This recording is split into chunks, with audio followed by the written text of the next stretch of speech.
Bismillah, alhamdulillah, wassalatu wassalamu ala rasulillah. Cili është argumenti se Kur'ani është mrekulli në vetvete?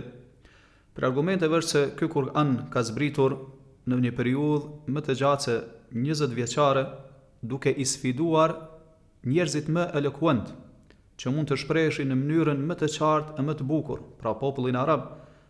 Dhe Allah subhanahu wa taala u tha atyre: "Falyatu bi hadithin mithlihi in kanu sadiqin."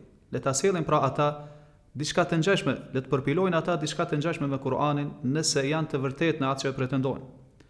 Po ashtu fjala e Allahut: "Fa'tu bi suratin min mithli."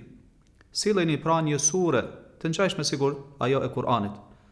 Me gjithë të sfidim, ata nuk mundën ta bënin një gjë të tillë, edhe pse ishin shumë të përkushtuar për ta kundërshtuar Kur'anin, edhe pse Kur'ani përbëhet nga të njëjtat fjalë dhe shkronja me të cilat ata flisnin. Allah subhanahu wa taala thotë: "Qul la in ijtama'atil insu wal jinnu ala an ya'tu bimithli hadha al-Qur'ani la ya'tuna bimithlihi." Thuaj, edhe nëse bëhen bashkë njerëzit dhe xhenët për të hartuar dhe përpiluar diçka të ngjashme sikur ky Kur'an, nuk do të kenë kur mundësi, walau kana ba'duhum li ba'din dhahira, edhe nëse e ndihmojnë njëri tjetrin.